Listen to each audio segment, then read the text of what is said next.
ओम श्री गुरुभ्यो नमः। मित्रों प्रणाम। सभी राम भक्तों को जय सिया राम, जय माँ सीता। मित्रों, पिछले वीडियो में हमने वाल्मीकि रामायण के चर्चा के विषय में कुछ बातें कही थी। उनमें से मुख्य बात थी दिव्य दृष्टि कि महर्षि वाल्मीकि जी को ब्रह्मा जी द्वारा दिव्य दृष्टि प्रदान की गई। तो दिव्य दृष्टि से देखकर उन्होंने पूरी राम कथा का वर्णन किया। ब्रह्मा जी ने उनको वरदान दिया था कि जो भी राम का प्रत्यक्ष अप्रत्यक्ष, सीता का, लक्ष्मण का, जो भी प्रत्यक्ष अप्रत्यक्ष उनके जीवन में जो कुछ है वो सब कुछ उन्हें ज्ञात होगा।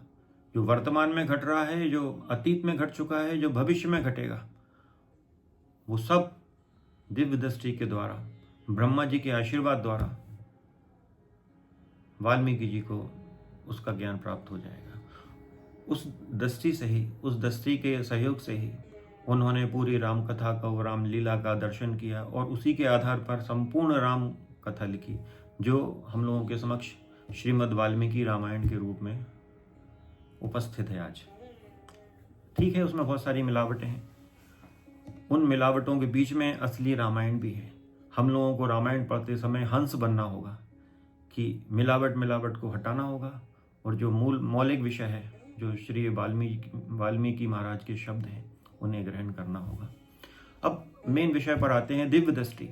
कि दिव्य दृष्टि क्या होती है? मित्रों, साधना की अवस्थाएं होती हैं।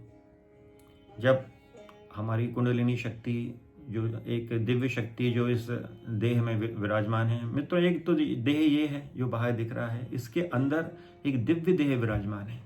उसमें मूलाधार में सोई हुई पड़ी होती है कुंडलिनी शक्ति। जब वो जागृत होती है, जब वो यहाँ से होते आज्ञा चक्र से सहस्त्रार तक पहुँचती है, तो योगी को दिव्य दृष्टि की प्राप्ति होती है।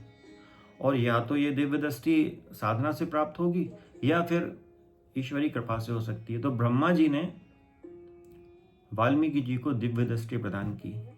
अब ये कुछ लोग इसको क्रिटिसाइज कर सकते हैं कि यार ये क्या दिव्य दृष्टि, ऐसी तो कोई दृष्टि नहीं होती है। तो एक छोटा सा उदाहरण देते हैं। साधना की बात नहीं कर रहे हैं, एक छोटा सा उदाहरण हमारे समाज में ही दिखाई देता है कि आप लोगों ने कई बार देखा होगा कि कुछ बच्चे आंख बंद करके कुछ पुस्तक पढ़ते हैं। उनकी आंखों पर रुई लपेट दी जाती है, रुई रखकर उन पर पट्टी लपेट दी जाती है, 3-3, 4-4 ब्लैक, उनको ब्लाइंड फोल्डेड कर दिया जाता है। वो लोग, उनकी आंखें बंद हो जाती हैं, वो आंखों से नहीं देख सकते, लेकिन वो पुस्तक पढ़ के बताते हैं। पूरा सामने क्या दृश्य चल रहा है वो दिखाते हैं। तो वो कैसे दिखाते हैं? आंखें तो बंद हैं। इसका मतलब बंद आंखों से भी देखा जा सकता है। कोई दृष्टि ऐसी है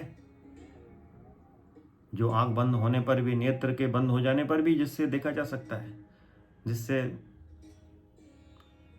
बहुत सारे अनुभव किए जा सकते हैं। कुछ लोग तो पढ़ रहे हैं, उसके अलावा कुछ लोग तो भविष्य भी बताने लगे हैं, बहुत सी चीज़ें कर रहे हैं। कुछ रंग बताते हैं, कुछ लोग कुछ दूसरी घटना, दूसरी बातें बताते हैं। तो दिव्य दृष्टि तो नहीं है वो, लेकिन उसकी प्रारंभिक अवस्था तो है। मतलब हमारे मस्तिष्क में जो अपार संभावनाएं विद्यमान हैं, उसका एक उदाहरण है कि आंख बंद करके पढ़ा जा रहा है। तो जब हमारे समाज में हम ये चीज़ें आसपास हमारे देख रहे हैं, कई बार टेलीविज़न पे भी देखा है कि ऐसे बच्चे आते हैं, तो फिर ब्रह्मा जी वाल्मीकि जी को दिव्य दृष्टि क्यों नहीं दे सकते? वाल्मीकि जी तो इतने बड़े मनीषी हैं कि उनको पहले महर्षि की उपाधि हुई और फिर उनको ब्रह्मर्षि कहा गया। ब्रह्मा जी ने उनको ब्राह्मण कह के पुकारा है। तो मित्रों, आज इसी विषय पर चर्चा करना थी कि दिव्य दृष्टि क्या चीज़ है। इस विषय को अभी विराम देंगे। अगले वीडियो में वाल्मीकि जी कौन है, इस विषय पर चर्चा करेंगे कि कौन है वाल्मीकि, क्यों उनको चुना गया इतने बड़े कार्य के लिए। एक ऐसा कार्य जो सहस्त्राब्दियों तक जीवित रहेगा। ब्रह्मा जी का आशीर्वाद है वाल्मीकि जी को कि जब तक ये धरती रहेगी, जब तक ये संसार रहेगा, तब तक तुम्हारी कथा घर घर में रामायण रूप में गाई जाती रहेगी। उनको एक आशीर्वाद और दिया है कि जब तक ये रामायण गाती रहेगी, तुम ऊपर और नीचे, अर्थात ब्रह्मलोक में, स्वर्गलोक में, अथवा मृत्युलोक में, पृथ्वी लोक में, तुम आवागमन स्वयं अपनी इच्छा अनुसार कर सकोगे। ये ब्रह्मा जी का वाक्य है। इसका मतलब जो वाल्मीकि जी हैं वो उस समय भी आए थे, और जब भी भविष्य में ज़रूरत होगी वो राम कथा के रूप में राम कार्य को करने के लिए आते रहेंगे। तो मित्रों, आज इतना ही।